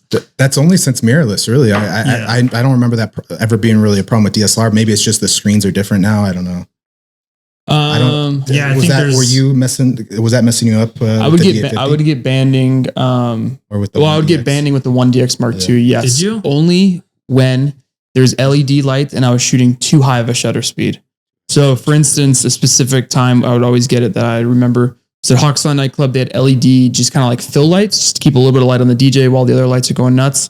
So, if I shot over like 1/800th of a second, I would get banding with a mechanical shutter camera. That's also another pro tip. If you get really bad banding, try switching from electronic to mechanical, and that could help sometimes. Yeah, that's my workaround. And slowing down your shutter speed. Nikon doesn't have a mechanical shutter. It's just electronic now. Oh, Damn, that's awesome. no, It isn't. It not isn't. really. Not for that You situation. just- but Yeah, but you have the Z9. You have that update, so you can do the Right. decimal points. And it is really fast. The readout of the Nikon Z9 is really fast. But it's there's a few of those moments where it's like mechanical shutter might be better here. Yeah, I maybe like 10 times a year I switch to mechanical. Yeah, I only switch on the R5 when that happens. But I was like, oh, electric shutter all day, let's go. And then when that happened, I was like, oh, gotta have mechanical shutter to kind of. It still exists, but it is a nice workaround to go. Okay. When you run into that problem, I won't run into that problem just as much because it's just electronic shutter. Yeah, it does have a lot faster of a readout than other ones that have a mechanical shutter as well. So it's not as much of a problem. The only thing that I'm upset about with the R3, I mean, it's good and bad, but I just wish maybe like as like a secondary body, like instead of having the R6, having the R5 would be sick. Because then, for instance, on a shoot tomorrow, like some more megapixels would be kind of cool. Right. The only thing, we're just because we're griping here, is with the grip on the R5 is the joystick. It's just a touch low. When you go touch vertical, lower, no, it is a fucking inch lower. It drives me and when nuts. I'm shooting basketball, you switch from your R3 shooting vertical, and then you switch to the R5 or R6. The joystick is literally like this much lower. So I go. And then your thumb just hits nothing. It's different. It's so fucking annoying. It drives me nuts. And then, where you have to get to the joystick, it's like so uncomfortable. I'm like, you fuckers. Do we not have all a very similar hand that like none of y'all thumbs? Well, I'm sure with batteries and how they fit in there, they couldn't put it there. I don't give a fuck. I don't care about the... Nikon's back is pretty similar to it. Yeah, right? Because it has the joystick. I mean, the front buttons are different. The buttons are different. Like the play button to playback is. Does Nikon have the wheel?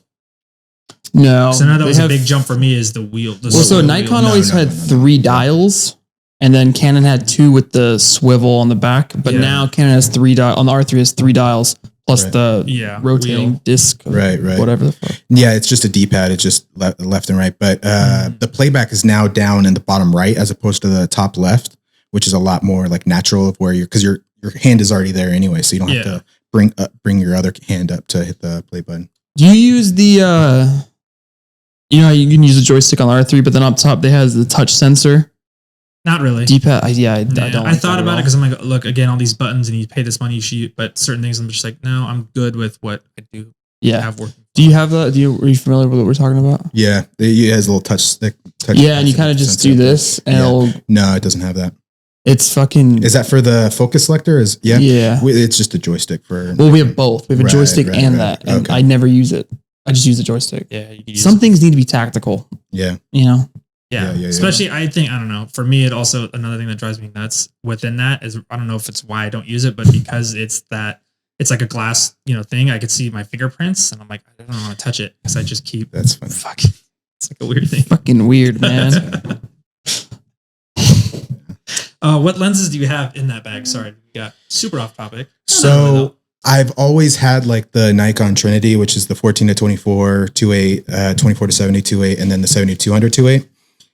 But now my main lens that I shoot 70% of the time is the 24 to 120 f4. Oh. And I was surprised on how much I was okay with the f4 because I used to like going to 2.8 when I want, to get some extra stop of light, but that extra 120 from 70 is so useful. I use my 70 to 200 a lot less now. Because for convention stuff, for big group stuff, you want everybody to be in focus anyway. So you're stopping down anyway. So it doesn't, it doesn't matter as much. So, and that lens is so sharp and it's such a like really beautiful lens. And with the Nikon being 45 megapixels and I switch into DX mode, just by one button, I quickly switch into DX mode. I have effectively 24 to, I believe, like 180 millimeter. And that's like 2 lenses what I used to use. And yeah, that lens is awesome. It's only $1,000. It's nuts. It's crazy how cheap that's awesome for how much I use that lens now. Yeah, I use it's just the equivalent of the DX crop mode on Canon. Yeah, just like when you're. But I know you have there's a couple different things you have to go through with the. So I have it set to my rear set, middle of like the D-pad button. Pulls up and then you. So I don't have to look at it anymore. It's one tap and then one scroll to the right. Cool. There. Cool. And then you could see it all in the electric viewfinder too. When a pinch, I'm already looking, it's like boom, boom there, and then boom, boom, get it out. Right, for sports and in a pinch, since you're not may not even be doing JPEG large, right? Sometimes you're doing a little bit smaller. Yeah. So what I will usually do is do JPEG medium for the full frame, and then JPEG large for the DX mode. So they're roughly about the same size. Yeah. And so it kind of doesn't matter it's not like I'm sacrificing by zooming. Yeah, because I shoot. Yeah, because I think it ends up only being 9 megapixels. So I have to shoot in large all the time because it's only 24 megapixels total for the Canon.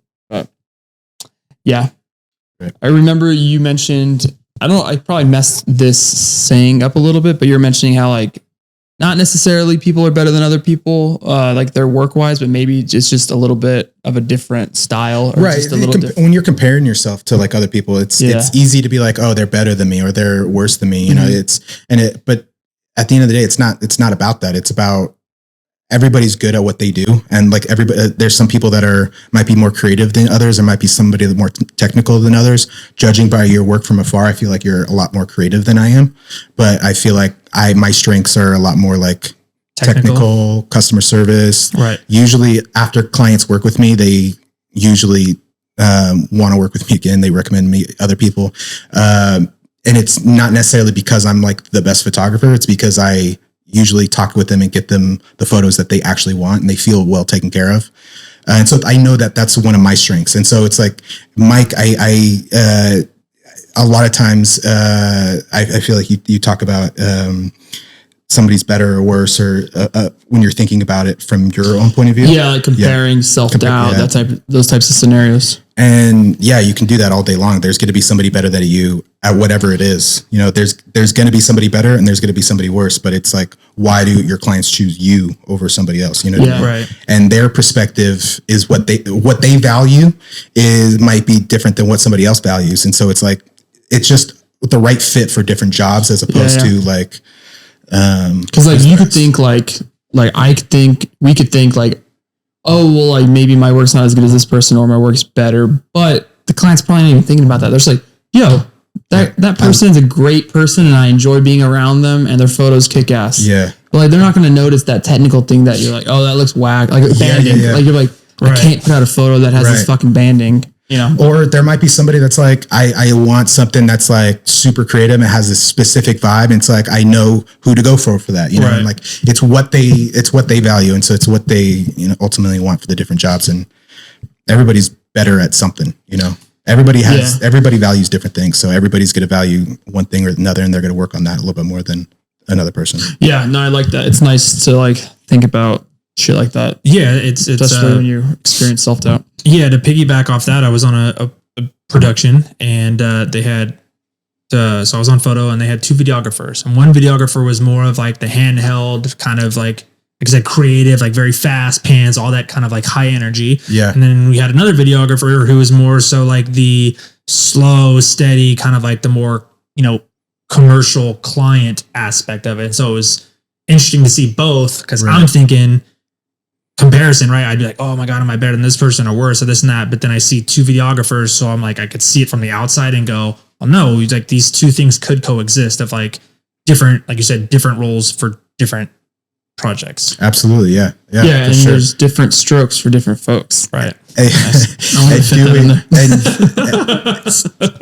doing and like knowing who you are and like playing that and like getting better at that and doing what that is, as opposed to just taking on something that's like not you, you know, not something that you even want to do and not doing as great of a job at, you know? So it's like, you know. So I agree with you 100%. But if you're starting out and you need to make money, you don't know you don't know who you are. For sure. I think experiencing different things and having to like, I think those things really build character. Like, hey, I have like, so for instance, when I first started, I was shooting a lot of music and stuff. And then I started to be like, oh, you know, like, I don't really want to do this or that. And then somebody like, hey, like my friend's I have a baby shower. I'm like, I don't want to do a fucking baby shower, but you know what? I'll take a couple $100. I would like to get the money. Then who am I going to meet there? Right. And then, so I think when you're starting out, those are very important to really get yourself out in different scenarios. But yes, once you start to like find your niche and find your home, then it's like, yeah, man, I know somebody who's really good at that. So let me refer them to you. You know? Right. So, but it doesn't, it also doesn't have to be, you know, necessarily early in your career. Like for example, I think it's next weekend. I'm shooting someone's baby shower or birthday party. Sorry. Yeah. But yeah, they emailed me. They found me. They're like, "Oh, we like your creative eye, this and that." Like, I know it's not the photographer's like cup of tea to shoot a 1-year-old's birthday party, but we really like your style. And I was like, so it's a little different though, because they're hiring you for your style. It's not just a random referral. They're like, "Hey, Sean, my name's Karen, and I'm friends with Joe. Can you come shoot my things?" My child's thing for 2 hours. And you're like, nah, you know what? I got somebody else I can refer you to. But this one's like, hey, we really love your style. I know this is probably a little out of the norm for you, but we would love to have you if you're willing. So they kind of leave it very open to you. You know? Yeah. They're already like pumping you up to like come into but I am just saying that it can be room for growth on the same time. Like you can do something that you're like, oh yeah, for sure. Yeah. Why not? Yeah. So there's a time and place for it. Exactly. Yeah. That doesn't seem like, it sounds like, because it's a different event, but it doesn't seem like too far out of like a comfort zone of like different events, because you're still using your style. You're doing everything. I've done enough events and launch parties and things like that. So it's basically the same thing. I've done on party, done a million. What's a dream gig for you, Stephen? Is it? I know you love football. I know you did the Pro Bowl, Super Bowl. It was maybe a dream gig, like doing the Super Bowl. For sure. Doing professional football games like regularly is, that would be pretty dope. But Super Bowl, I'm sure. I think that's most sports photographers. That's the biggest event in the world. Yeah. I don't know. Well, I would love to shoot the Super Bowl. Yeah, for sure. But like creatively, I do like I'm not the biggest fan of football, but I'm the biggest fan of sports and creating dope stuff. So of course I would love to shoot the Super Bowl. But for me, maybe, I don't really like fan out when I'm I'm not like, whoa, that's that's Michael Parsons. You literally don't have time. Right. You can't. You're just I more so geek out of like the doing a good job at as a photographer. And like, because I feel like that's at such a high level, especially for the Super Bowl. It's like all the best, sports photographers are doing that. So it's like competing against those people and trying to get the shot that's used more often than, other photographers, I think and being in the right spot, because sports is more about predicting what's going to happen as opposed to like. Well, you touched on anticipation when assisting. Is that the same for sports? Yeah. So I guess so. Yeah, I guess so. Anticipating what the other photographer needs for assisting, but for sports, it's anticipating like where the action's going to be. Exactly. I think I have a knack for that just because I've been around football my entire life. So that's that's probably the sport that's easiest for me. And you also have movement on football field. Other ones, you're usually locked down in a photo position. Basketball, hockey. Boxing, yep. Yeah. That's true. Football, you do have a little bit of literally. You're following the play around, but you can also be behind the play, and there's shots to get behind the play. Like there's shots like if everybody's going that way, you're going to be in the best position for interceptions. Right. And there's also like really cool shots of like the stadium with like the quarterback dropping back to throw. Like there's shots everywhere that you can get at any point of this. And it's just deciding which one's going to be best in that given moment. I think there's so much leeway in that I think is really exciting. Any other dream gigs that you could think of that you would like to do? Or like goals in your career, maybe? Doing bigger like commercial shoots and production shoots and fashion shoots and different things like that. That would be like a place that I would like to get to, but that seems a lot more removed than like football, shooting that stuff. Because it's like I do shoot that kind of stuff now. It's just shooting it on a higher level is like you're already in, that foot is already in that door, right? So it seems more attainable right now. So that's kind of what's on my immediate radar. But just growing and doing cool shit that I want to get better at. Yeah, I feel you. Doing cool shit with cool people. Yeah. Is there any fun projects or gigs coming up that you're excited about? Yeah, I'm doing a UFC partner event with you. Yeah, I haven't got too much information. Neither. I'm not quite sure. I'm not quite sure. I think the UFC has it's an event, and like a partner company reached out to them saying like, "Hey, I don't really know." It's like but it's like a convention, corporate convention thing. Event style. And it was so ironic. The last time I was just telling him I was excited to like work with him again. Yep. And the last time we worked together was a convention corporate thing at Red Rock for Sheep House, and now it's at Red Rock again for a different company. Nice. That's funny. So that's coming up more recently, and then I'm going to Dallas next middle of March for International Realtors Expo. It's a fun convention. I've been to San Francisco for that convention before, and it's just it's fun going to these different places and like seeing like the city and like. Dude, I love shooting conventions, man.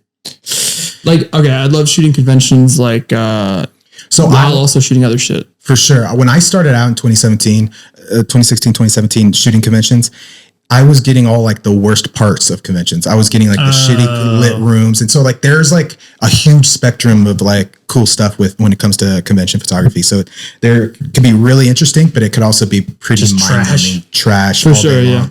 You know, so there is really cool stuff when it comes to conventions. ConAg's going to be right after that. That's going to be in Vegas. They do that once every 3 years. And last time they did that was a week before they shut down for COVID. It was like, everybody was like talking about it. Right? February or March. It was like, it was first week March 10th. I think it was shut down like March 17th. So, is when everybody shut down. It went up until like the 15th or 16th. It was crazy. Wow. Yeah.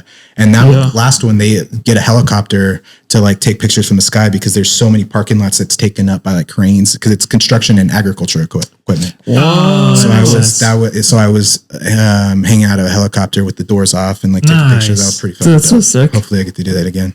And I was saying conventions are just sick because there's just so many different aspects of it. Yeah. Like, granted, most of the time when I shoot conventions, it's like for like a specific vendor or a specific client. It's not for the entire thing. So it's cool. Like you get to like basically shoot like a concert. Not really a concert, but you get to shoot like a keynote speaker, which is basically a concert. Right. They're just not saying anything exciting. So like you get to shoot keynote speakers, and you get to like walk around and like do candids, and then you get to keep the client happy, and then you're always on your feet, you're always moving. So I think it's interesting in that way that it's a little bit different. Yeah, out of like my typical norm. I think your experience might be a little bit like everything's like a little bit more compressed, right? Is that right? A little bit more compressed of like you're doing this action event, this action event, this action event.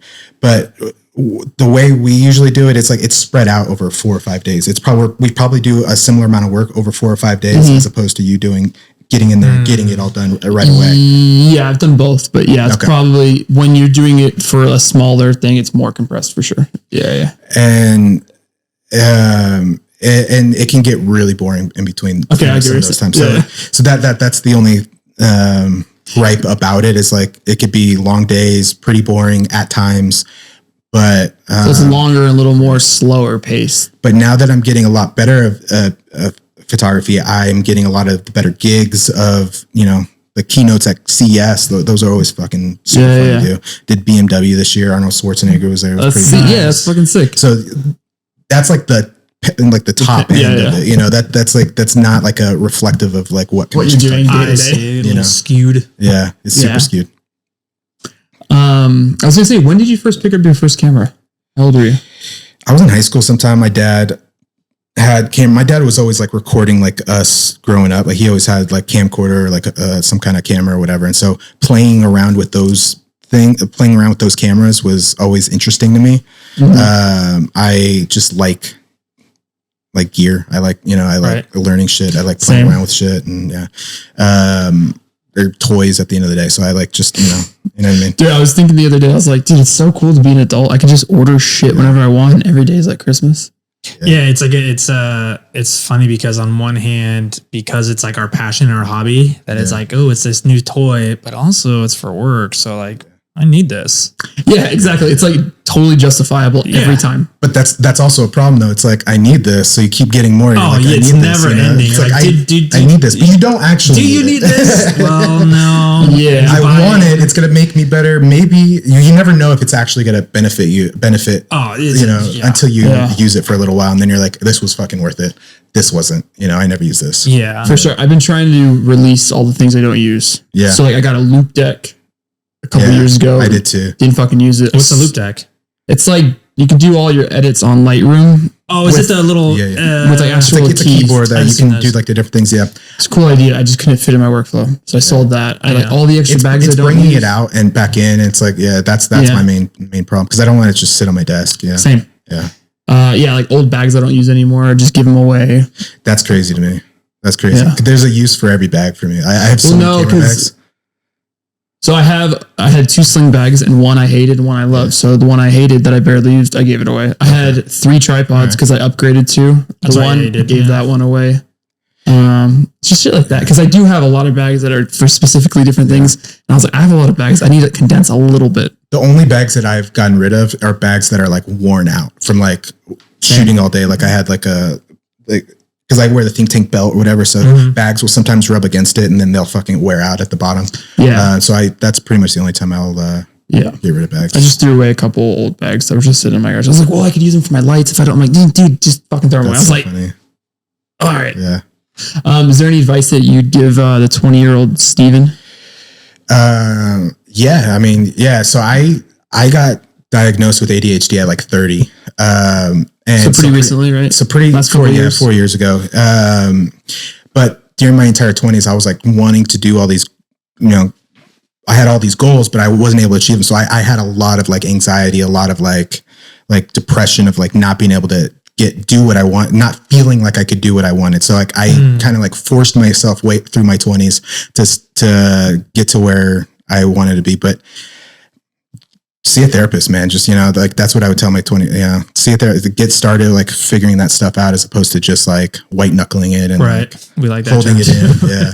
Just like holding it in and like dealing with it. Like I wasn't dealing with it, but I thought I was. And so once I got diagnosed, it's like night and day. Like I'm able to do what I want to do. And it's like, and it's just knowing that I have it, so I know how to work around it, kind of thing, So yeah, it's like you sourced a potential problem, and then now you have a solution. I know. Yeah, I know why I struggle with certain things, so I can then figure out, ways to. You can't fix something until you know what the root of the problem is. If you don't know there's a problem, then how do you fix it? Yeah.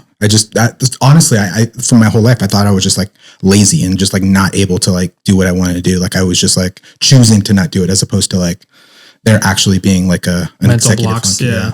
So that would be something I tell myself at 20 to make my 20s a lot smoother than it was. Well, I mean, the saying is you spend your 20s figuring out what you want to do and you spend your 30s doing it. For sure. You're right on track, that makes dude. sense. I guess that it definitely makes sense. Maybe cool a little earlier, but I mean, it doesn't make you feel any better. You're like, oh, okay, I guess it's part of it. But I do feel like that has shaped me into like something that I'm more proud to be. Maybe if I wouldn't appreciate it back then, I'm grateful for like the opportunities I get and like the, what I'm doing now as opposed I have a lot more drive now than I probably would earlier on in life. Right.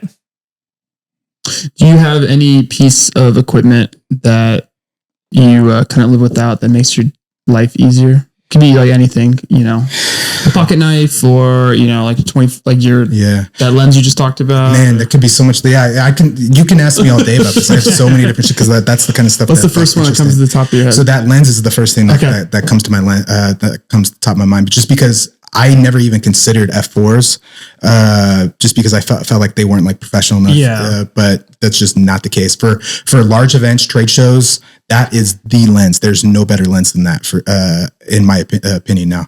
And it was 24 to 120. 120. Okay. So that's a Nikon thing. So Canon will have 24 to 105 and same with Sony, I think as well. Wait, is that the I have a 20 to 120 f4. It's really old though. Is Nikon? Yeah. So the old version wasn't as great. I was gonna say because I would imagine it's not an old. So it's the new S line lens. It's the new for the mirrorless cameras, and it's night and day difference than the old one because this one's like a lot quicker to focus and it's sharp and it's like everything that I want in my other professional lenses. But it has that little bit extra reach and it's super handy at times. But I mean, we could talk about gear all day. So it's like, yeah. Like I think I probably talk about gear too much at times. Well, I know, that's why I love. Well, I love you as a person, but I love hanging out with you as well because we can nerd. This is good, super technical. And then one last one local restaurant that you love that you'd want to shout out. Again, like it's just like different cuisines, but like I love Weir Thai. That's probably the things that comes to my. Where? Yeah, duck. Never been there. So good. You should. It's Fried next rice, to my house. That's a new location. The old location okay. like used to be like on Stone or it's Mountain? still over there on like We should all I go. think it's like Sahara. Yeah, We like- keep saying like we should like Yeah. like you and our chicks. We always keep saying we should do group things, and then we still have yet to. Well, I get you two are the only two people that I like consistently get lunch with, like on almost a weekly basis. So it's more feasible. Sure. Yeah. No. Absolutely. Yeah. That'd be dope. Don't fucking call me out on us not following through with our other guests, John. Yeah. I told him that I was going to invite him and Crystal over a couple months ago. Well, I haven't followed through on that you yet. just moved into a new house and you want to get settled before you have people over. So it's Absolutely. totally understandable. Yeah, yeah. Right, show off the place, you know, Exactly. So we could go out. so we can not leave to the your place. But the place is coming together. It's almost there. So yeah, I'm Yeah, gonna I start want you two to feel confident. I don't want you to be like, Yeah. And our dogs are pretty crazy. Like we have crazy dogs yeah. too. Yeah. My dogs are large and crazy, and like they are Why not? overwhelming. I've experienced with Claire yeah. and Justin's dogs. They're the Yeah. same dogs. Okay. Yeah. I used to, when they would go out of town, I'm like, yo, can you go check on the dog? I'm like, yeah. Yeah. Yeah, they're psychos. Yeah. Cool. Awesome. Thanks for having me on. This Dude, is thanks for coming on. Yeah. Where can the people find you? Do you have anything to promote? So my social media game is weak. It's not good. That's also not my strength. So it's not my strength is like to put out like, really creative stuff or, whatever. So mine is like more personal relationships. So I'm a lot more word to mouth, is that how you say it? Word to mouth? That's Like Word of mouth. word of mouth. Yeah. There it is. Yeah. Okay. But your social media has been looking really good lately. You've been posting a lot. Trying a little bit more. But yeah, so Instagram, Stephen D Greathouse, STPHEN. I always think it's Stefan. Yeah. I know. I see the PH. I'm always I like, add is an this- A sometimes and I don't notice it. And I have to go back and Usually with the A, it's like Stefan. That's Right. usually, but it does both. I know it's stupid. Stephen D Greathouse Insta. That's probably the best place. But my website has more current work sometimes than Insta does. But just Stephen Greathouse. cool. Nice. Well, thanks, dude.